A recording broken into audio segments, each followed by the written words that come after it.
Have you ever imagined witnessing something so inexplicable that it would forever change your view of reality? The Transfiguration of Jesus is one such moment, a radical change in his appearance, witnessed by his disciples. But what really happened on that isolated mountain peak? Was it a divine miracle, a direct and undeniable manifestation of God's power? Or could it have been an intense sensory experience, profoundly shaped by extreme environmental conditions, physiological states, and the human mind's remarkable capacity for perception? Prepare to embark on a thought-provoking journey that will challenge your assumptions, prompting you to question the very boundaries of faith, science, and human perception.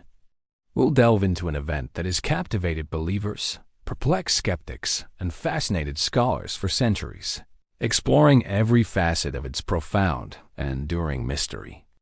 To truly grasp the essence of the Transfiguration of Jesus, we must begin at its bedrock, the biblical accounts themselves.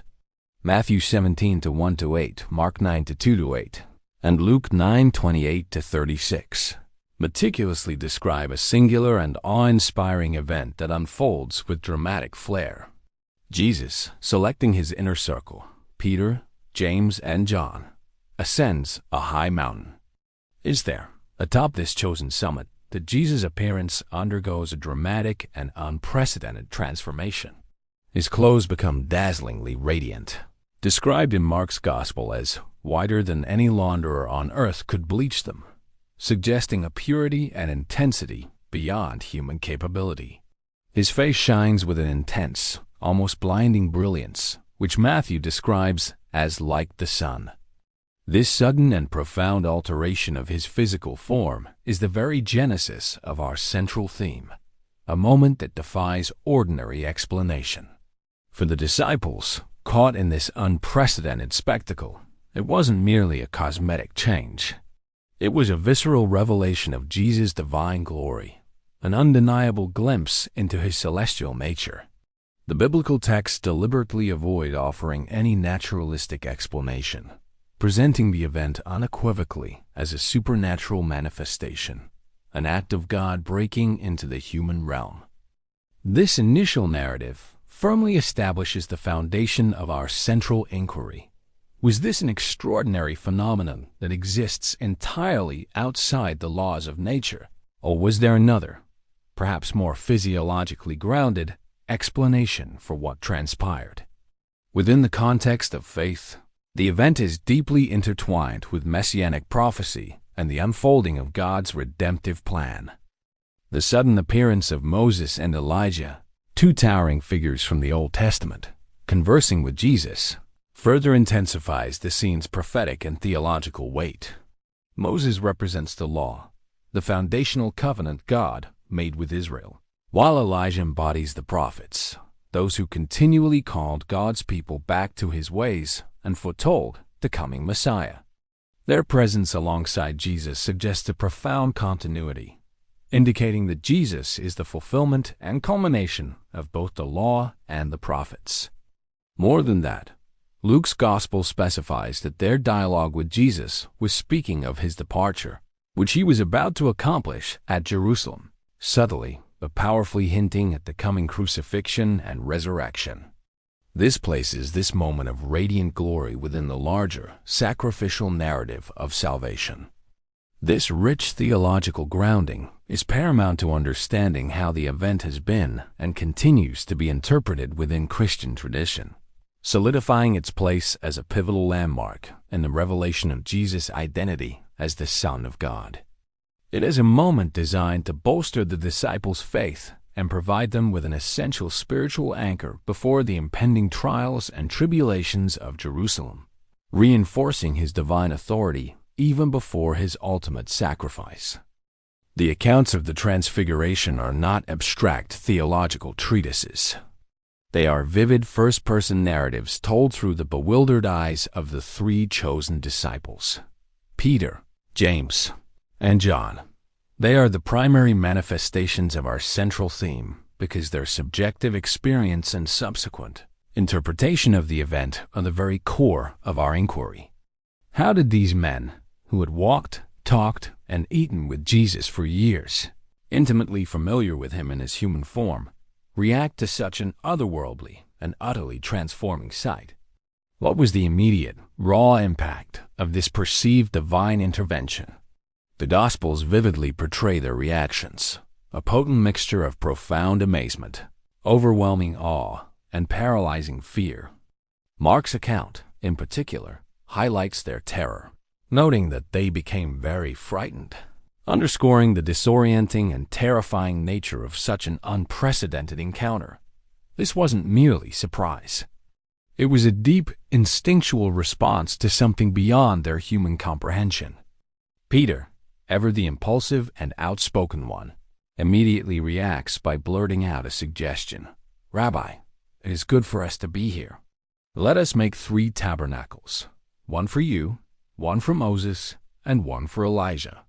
This seemingly odd suggestion, to build temporary shelters or tents, perhaps echoing the Feast of Tabernacles, which commemorated God's dwelling among his people, was not a sign of composure.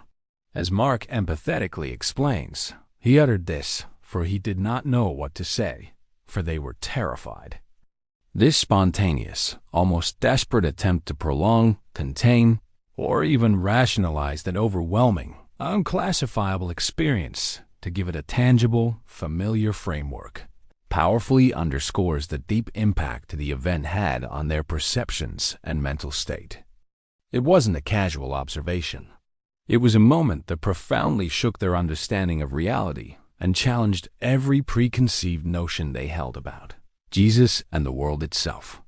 The narrative intensifies further with the appearance of a bright cloud that overshadows them, a powerful biblical symbol often associated with the presence of God's glory and divine revelation. From within this luminous cloud, a voice resounds, deep, authoritative, and unmistakable, declaring, "This is my beloved Son, with whom I am well pleased. Listen to him." This definitive divine pronouncement not only confirms Jesus' identity and unique authority, but also unequivocally reinforces the utterly supernatural dimension of the experience for the disciples. Overwhelmed by the voice and the blinding light, they fall face down to the ground, paralyzed by fear and an immense sense of reverence. These visceral reactions, their astonishment, their profound terror, Peter's impulsive and confused suggestion, and their prostrate submission are the concrete illustrations of our central theme. They demonstrate how an apparently physical and visually striking event deeply impacted the minds, emotions, and spirituality of its observers, leading to an interpretation rooted firmly in the miraculous. For the disciples, this was no mere illusion, no trick of the light, no fleeting hallucination. It was a profound and transforming truth, a direct encounter with the divine. So significant and deeply personal was this moment that Jesus later instructed them, as they descended the mountain, not to tell anyone about what they had seen until the Son of Man has arisen from the dead. This instruction indicates the depth and sacredness of the moment, suggesting it was a revelation whose full meaning and significance could only be truly comprehended and publicly shared after the pivotal events of his passion, death, and resurrection. Their perception, profoundly shaped by their unwavering faith in Jesus, their intimate relationship with him, and their eschatological hopes, is absolutely fundamental to the interpretation of the event as a miracle, a direct, undeniable intervention of the divine into the human sphere, designed to reveal Jesus' true nature and strengthen their resolve for the difficult path ahead. Here, we pivot our exploration of the central theme to delve into the intricate inner workings of the human mind and body, exploring the possible laws and patterns that could offer an alternative, non-miraculous explanation for the Transfiguration. This is where the sensory experience hypothesis gains significant traction, inviting us to consider whether the profound event could be understood, at least in part, through the lens of human physiology and psychology under extreme conditions. Our investigation begins with altitude. The biblical accounts specify that Jesus took his disciples up a high mountain. Furthermore, we must critically consider the role of fasting. Fasting was a common spiritual discipline in that era, a practice deeply ingrained in Jewish tradition, and Jesus and his disciples often engaged in periods of intense prayer and fasting as part of their spiritual journey. Prolonged food deprivation leads to significant metabolic changes in the body. As the body's primary glucose stores are depleted, it shifts to burning fat for energy, producing ketone bodies. While ketones are a normal fuel source, their increased production can influence brain function and neurotransmitter balance. Some scientific studies and anecdotal evidence suggest that states of ketosis can induce altered states of consciousness, increased mental clarity and focus in some cases, but also, in certain individuals or under extreme conditions, heightened sensory perception, feelings of detachment, or even mild hallucinatory experiences. The body's shift in energy metabolism can impact brain waves and overall neurological activity. The combination of altitude and fasting creates a powerful and potentially synergistic scenario. A brain already under the physiological stress of hypoxia from high altitude, coupled with the metabolic changes and nutrient deprivation from prolonged fasting, could be significantly more susceptible to unusual perceptions and internal sensory generation. Imagine the disciples, physically exhausted from the arduous climb, potentially lightheaded and disoriented from reduced oxygen, and physically weakened by extended fasting, suddenly witnessing an intense visual phenomenon. Could the extraordinary radiance described have been a projection of a mind altered by these combined physiological stresses, perhaps interpreting intense sunlight? Common on mountain peaks, especially at dawn or dusk, when light can be dramatically filtered by atmosphere or the natural brilliance of a sunrise-sunset in a grander, more symbolic and intensely spiritually charged way. This line of questioning forms the very essence of the sensory experience hypothesis. It is not an attempt to deny the spiritual profundity of the event or to invalidate the disciples' deep faith, but rather to rigorously explore whether natural physiological and environmental phenomena could have contributed to, or even directly triggered, the profound experience and its subsequent interpretation by the observers. This approach recognizes the immense power of the human brain to create and perceive reality in highly subjective ways, especially when operating at its physiological limits. In this chapter, we delve deeper into a specific, nuanced aspect of our central theme, the possibility that the Transfiguration was, in essence, an induced perceptive experience. This hypothesis doesn't aim to negate the authenticity or profound impact of what the disciples witnessed. Instead, it seeks to explore the intricate mechanisms through which such an extraordinary event might have been processed and interpreted by the human brain when operating under very particular stress-inducing circumstances. What exactly do we mean by induced perception? It refers to alterations in how the brain processes sensory information, leading to experiences, be they visual, auditory, or even somatic, that are not direct, one-on-one reflections of external reality. Instead, these experiences are generated or significantly amplified internally due to various physiological, psychological, or environmental factors. Within the context of the Transfiguration, we consider several environmental and physiological stressors that could have contributed to such an induction. Firstly, extreme physical fatigue from the arduous climb up a high mountain would have been substantial. Sustained physical exertion, particularly at altitude and potentially in a fasted state, can lead to a profound state of exhaustion that significantly impairs cognitive function, alters brain chemistry, and affects sensory processing. The mind, under such duress, can become more prone to misinterpretation of ambient stimuli or even generating its own internal stimuli, much like vivid dreams or hypnagogic hallucinations experienced during sleep deprivation. This state can lower the threshold for unusual sensory experiences. Secondly, intense sun exposure in a high-altitude environment is a critical factor. At higher elevations, the atmosphere is thinner, providing less filtration from the sun's ultraviolet radiation. This results in significantly more intense sunlight. Prolonged exposure to such bright, unfiltered light, especially if combined with dehydration or physical strain, can cause various forms of photostress to the eyes.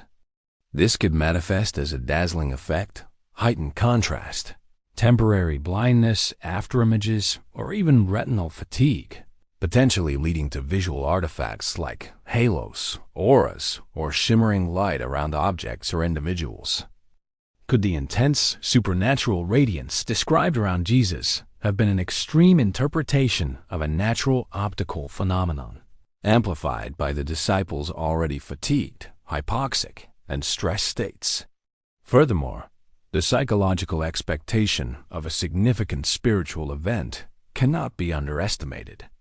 The disciples were deeply immersed in a worldview where divine intervention was a reality, and they had just witnessed Jesus perform numerous miracles. Their minds were primed for extraordinary occurrences. The human mind, intrinsically wired for pattern recognition and meaning-making, is incredibly adept at filling in the gaps when confronted with ambiguous or intense sensory input.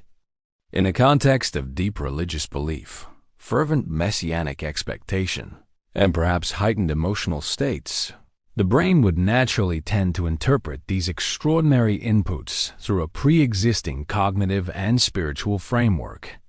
Thus, a striking visual anomaly could be immediately interpreted as a divine light, and the perceived appearance of Moses and Elijah could be powerful internal projections of their profound yearnings and collective spiritual beliefs, amplified and concretized by an altered state of consciousness, induced by the unique confluence of physical and environmental factors.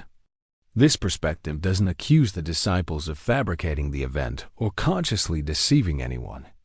Rather, it seeks to understand the complex and often subconscious interplay between internal physiological states, external environmental factors, and deeply held beliefs that could lead to an intensely real and profoundly meaningful subjective experience. Could the intense radiance and the seemingly real presence of Moses and Elijah have been powerful, internally generated symbolic representations that felt as tangible and vivid as any external event, given the unique confluence of circumstances on that mountain?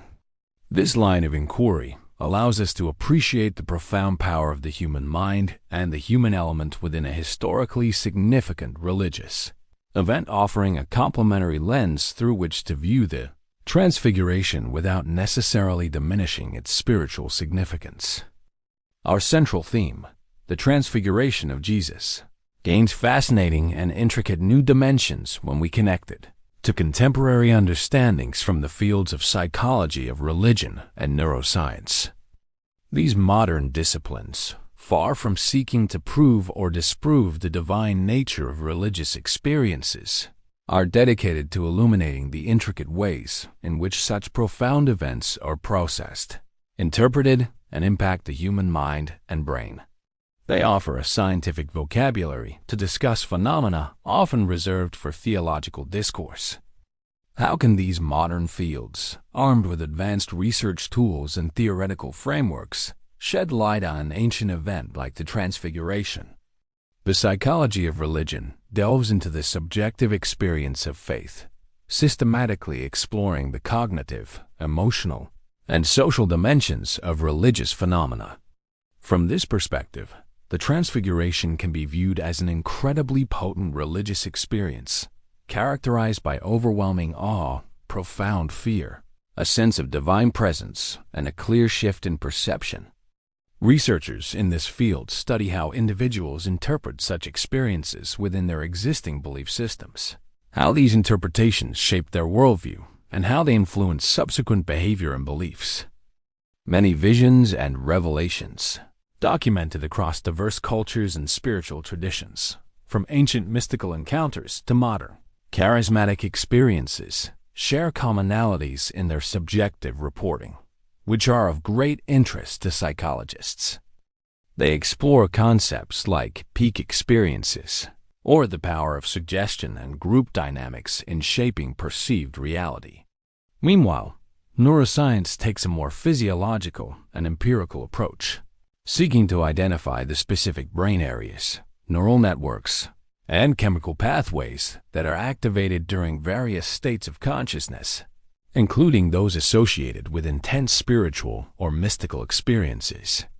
Studies using advanced techniques like fMRI, EEG, and PET scans have shown that deep meditation, intense prayer, and other spiritual practices can lead to measurable changes in brain activity, sometimes involving areas related to self-awareness, emotion regulation, reward systems, and even alterations in perception of time and space. For instance, specific regions like the temporal lobes have been linked to vivid, complex hallucinations in some neurological conditions, suggesting their role in generating powerful subjective realities. Phenomena such as synesthesia, where stimulation of one sensory pathway leads to automatic, involuntary experiences in a second sensory pathway, offer intriguing parallels to altered perception. While not directly analogous to the Transfiguration, they demonstrate the brain's remarkable capacity for unusual cross-modal sensory processing and the creation of subjective realities. Similarly, scientific studies on trance states and ecstatic experiences, whether induced by rhythmic chanting, prolonged fasting, sleep deprivation, or specific meditative techniques, reveal how the brain can enter profoundly altered states of consciousness where perceptions of time, space, and self can become dramatically distorted, amplified, or even momentarily dissolved. Neurotransmitters like dopamine, serotonin, and endorphins are known to play roles in modulating mood, perception, and subjective well-being, and could potentially be affected by extreme physical or psychological states, leading to states of euphoria, awe, or profound connection. The human brain is an astonishingly complex and adaptable organ, capable of generating experiences of immense intensity and meaning, even in the absence of a direct, quantifiable external stimulus, or by profoundly reinterpreting existing stimuli. What neuroscience increasingly demonstrates is that all experiences, whether deemed miraculous or entirely natural, have a neurological basis. They are processed and experienced through the brain. This perspective doesn't inherently diminish their spiritual significance for believers, but helps us understand the underlying biological and psychological mechanisms through which these experiences might manifest in the brain and consciousness. The Transfiguration, viewed through this contemporary, interdisciplinary lens, could be analyzed as a profoundly impactful religious experience that, regardless of its ultimate supernatural origin, activated brain mechanisms and physiological responses, similar to those observed in other high-intensity altered states of consciousness. This approach, combining ancient textual accounts with modern scientific inquiry, allows us to expand our understanding of the event, embracing both its profound spiritual meaning and the incredible complexities of human perception, neurobiology, and consciousness, without necessarily forcing a mutually exclusive choice between faith and science. As we bring our comprehensive journey through the central theme to a close, we arrive at a critical and perhaps most profound point of reflection, a meditation on the limits of human understanding. The Transfiguration of Jesus, whether it stands as an unquestionable divine miracle, a direct, unmediated intervention of God into human history, or as a profound sensory experience induced by an extraordinary confluence of extreme physiological conditions and environmental factors, ultimately invites us to confront the very boundaries of what we know, and perhaps more importantly, what we can never truly know about reality itself. If we embrace the Transfiguration as a supernatural miracle, then it powerfully reminds us of the existence of dimensions that transcend the purely physical, the rationally explicable, and the empirically verifiable. It demands a faith that willingly embraces mysteries, acknowledging that there are truths and forces at play in the universe that lie beyond our scientific instruments, our logical frameworks, and our current understanding of natural laws. Such an interpretation doesn't diminish the human element, but rather places it within a larger, divinely orchestrated cosmic narrative where God can, and does, intervene directly. It speaks to the possibility of divine presence, of a reality far grander, more mysterious, and more responsive to spiritual forces than our everyday, material perception often allows. It suggests a universe not bound solely by material laws, but infused with spiritual potential. Conversely, if we meticulously analyze the Transfiguration through the lens of a complex sensory experience, it then unveils the extraordinary and almost boundless capacity of the human brain and consciousness to create, interpret, and imbue reality with profound meaning. This perspective highlights how our perception is not merely a passive reception of external stimuli, but an active, dynamic, and highly constructive process. The brain, under specific conditions, can transform raw sensory data into deeply significant, vivid, and subjectively real experiences, even if those experiences do not perfectly correspond to external, objective reality. This approach doesn't accuse the disciples of hallucinating in a pejorative sense. Instead, it underscores the incredible power of the human mind to construct its own reality, a reality that can feel just as vivid, authentic, and impactful as any externally verified event. It invites us to ponder the nature of consciousness itself, its plasticity, and its intricate interplay with the physical world, reminding us that our internal experience is as valid a form of reality as external observation. In either scenario, whether as a miracle or a potent sensory event, the Transfiguration remains an incredibly powerful testament to the fundamental human experience of grappling with the inexplicable, with the numinous. This concept, coined by philosopher of religion Rudolf Otto, refers to that sense of awe-inspiring, mysterious, and fascinating sacredness that simultaneously attracts and repels us. It is the experience of the wholly other, something utterly beyond ordinary comprehension, evoking both profound dread and captivating allure. The Transfiguration, regardless of its underlying mechanism, evokes this very feeling. It challenges us to look beyond the immediate and the obvious, to question our own assumptions of the nature of reality and perception, and to humbly acknowledge that there are profound mysteries, perhaps even realms of existence, that we, with our finite minds and limited empirical tools, may never fully decipher or explain. It keeps us in a state of wonder and intellectual humility. What the Transfiguration ultimately reveals to us, irrespective of our chosen interpretation, is that the line between the natural and the supernatural, between the body and the mind, between tangible matter and intangible spirit, is far more tenuous, porous, and intricately interwoven than our everyday assumptions often lead us to believe. It profoundly suggests that reality itself may be much richer, more multi-layered, and capable of greater wonders than our current senses and scientific models can fully encompass. And it is precisely this intriguing, often blurred, frontier that continues to captivate humanity, driving our ceaseless quest to understand the universe, our place within its grand design, and the profound, often bewildering depths of human experience itself. The Transfiguration, then, is not just a story.